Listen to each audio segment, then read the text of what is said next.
kids and coaches. It's Professor Josh Lyons here with the breakdown.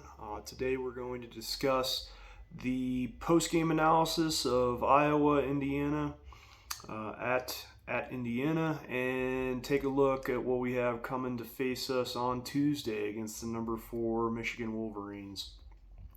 As always, brought to you by Game Day Bloomington. Game Day Bloomington for all your men's health needs: testosterone, replacement therapy, weight loss, energy levels, all those wonderful things that we face as we begin to get a little bit of gray in our beard right there. Also by Shalubi. Shalubi, certainly a real place. All right, let's take a look at this catastrophic Iowa versus Indiana at-home game. And, you know, what can I say that I haven't said already? I don't think Darren DeVries knows how to adapt his offensive scheme to the Big Ten. And it is showing. And it continues to show every game that we play a Big Ten opponent. We look like we come out with the same, if not worse game plan than we had before. Indiana opens the game up with a 1-8 shooting, immediately giving the advantage to Iowa. They hit their second shot, being a 3, to be at 5-12 against Iowa, and then proceed to not hit anything for another 3.5 minutes. So Indiana goes almost 7 minutes with less than 10 points on the board at home against a conference opponent. It's just we can't do that in conference play. And at this point, you know, call me the prognosticator, the professor prognosticator, but seasons it's not looking good for Indiana to do anything, to be invited to go to the Big Ten tournament with any kind of seed, and definitely not in the field of 68 this year. We'll look at the stats. Tucker DeVries, as I've said before, we're running a 3-guard, 2-forward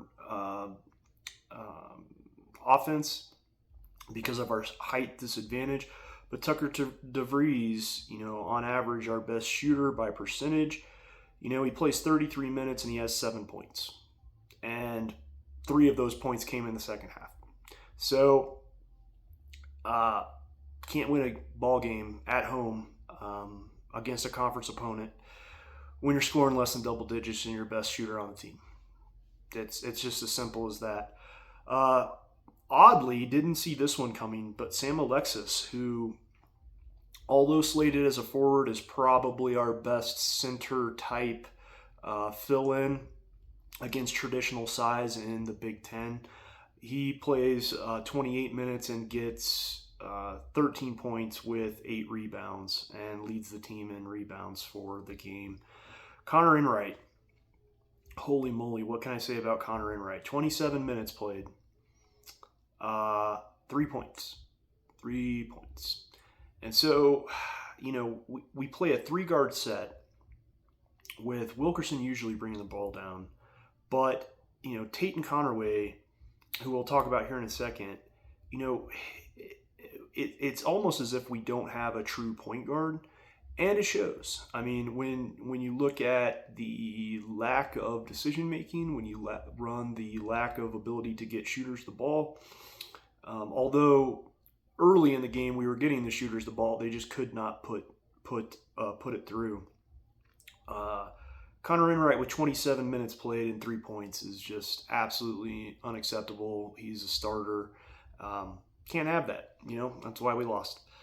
Tate and Connerway, maybe the only decent point for the game, played 31 minutes, 2 rebounds, 4 assists, and led the team in assists and 16 points. So decent point-wise, okay rebounds. Would like to see more assists out of a starting point guard at home, again, in conference play. Lamar Wilkerson played 33 minutes, had 9 points. Definitely was off. Didn't look good out of the get-go. He was one of the reasons why Indiana went 1-8 and scored 0 baskets in the first 6.5 minutes. Everything else from here is pretty much zeros across the board for Indiana when you look at it, or minimal impact from Reed Bailey and Nick Dorn. So again, it's hard, painful to watch. These games seem to be getting more painful each time. It's showing me that Coach DeVries is not preparing his team for Big Ten play. He's not preparing to defend his home court. And that does not bode well for us going on the road on Tuesday, the day after the national championship football game, to play Michigan. We'll take a look at overall team stats. Field goals, we were 20 for 52 with a shooting percentage of 38%. Terrible. On par with last year. 3 points, 3-point percentage, we're 6 for 24, putting us at 25%. Also not good. Free throws, maybe our one bright spot, 11 for 15 at a 73%. However, Iowa shot 21 of 23 for 91%. So, can't shoot at home. Total rebounds, 22. Offensive rebounds, 8.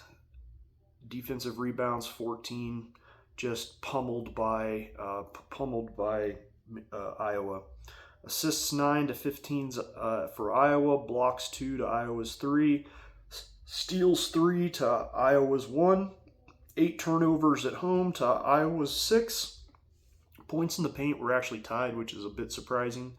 And we had 18 personal fouls to Iowa's 14. So absolute lopsided statistical victory for Iowa, unfortunately. And a big old stinking L for us at home.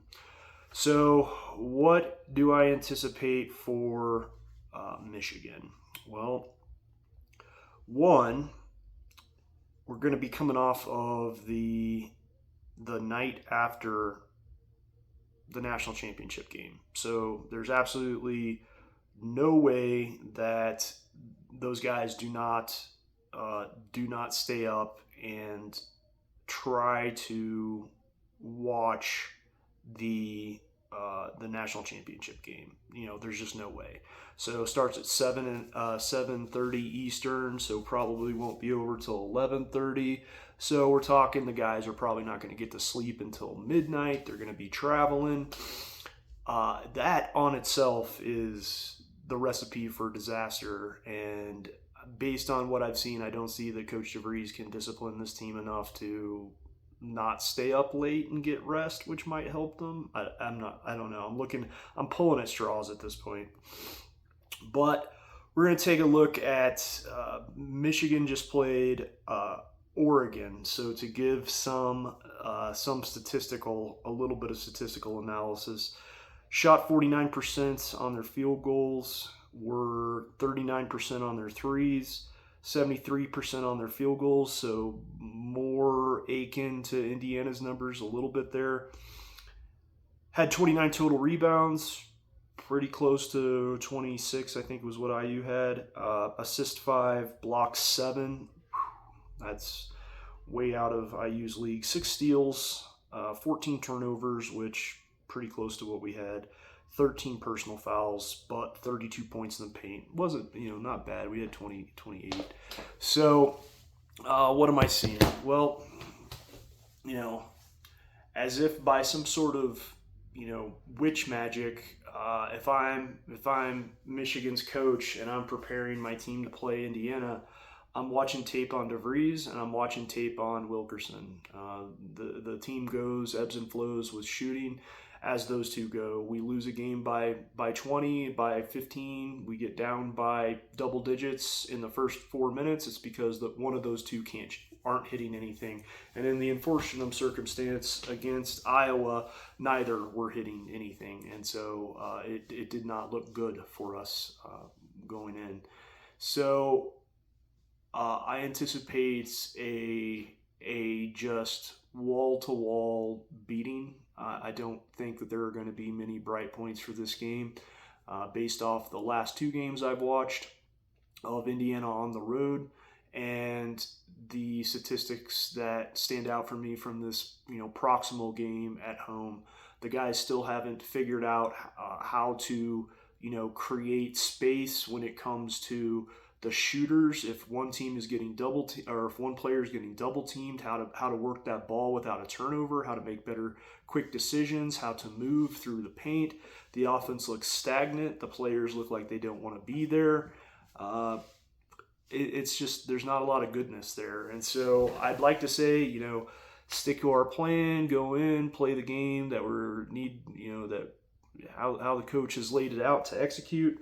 But I'm here to tell you, I haven't seen a game plan yet that has looked at the D1 Big Ten conference level yet out of DeVries. And so I think a significant change needs to happen. I'm not talking necessarily with the starters, but how we are playing these Big Ten offense and defense, and what we do and how to respond when we go cold for 6 minutes and don't hit, and continue to try to run the exact same stuff as if it's going to help. So I think, if anything, we need to come out with a different look. I think we need to be far more adaptive in our game style during the game. We cannot, if somebody's cold, we cannot continue to, drive that stake into the ground anymore.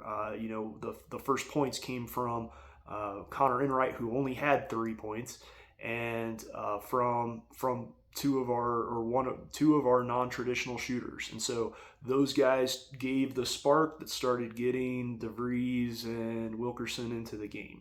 So we got to continue to do that. I think we have to exploit a little bit of the guard play and lead on Tate and Connerway a little bit more to just drive this game and keep it at the speed that he's comfortable with, and force our guys to react to Tate and Connerway, as well as force Michigan to respond to him and let him try to run the floor. And with that, draw some of the attention away perhaps from Wilkerson and DeVries to open them up, and work it the exact opposite. If DeVries and Wilkerson are getting all the attention, give the ball to Connerway and let him bang. Like that, I mean, as simple as that sounds, for some reason we seem to just not be able to figure that out during the game. I don't know what is happening, but Michigan they're tough. I mean, they're perennially one of the better teams at the top of the Big Ten. They're ranked number 4, so top 5 team right now. We're getting them at home. It's a conference game. They're looking sharp. They just came off of a win against Oregon on the road. It's gonna be a madhouse. It's gonna be tough for the guys to take it. Just have to take solace in the fact that hopefully the guys that will hang around after this year are picking up key things on how to play in the Big Ten, how to dust themselves off on the road. And I hope that DeVries is learning from these losses, because right now it's about the best I can hope for. That's the breakdown for today. Tomorrow we will have the national championship game, so go Hoosiers. Hopefully I'll be able to come to you with a victorious breakdown after that, but one way or another, tomorrow is the end of the 2025 season, so that is unfortunate. But the good news is I'm a huge baseball fan, and college baseball starts within about a little less than 60 days, like 43 days, I think.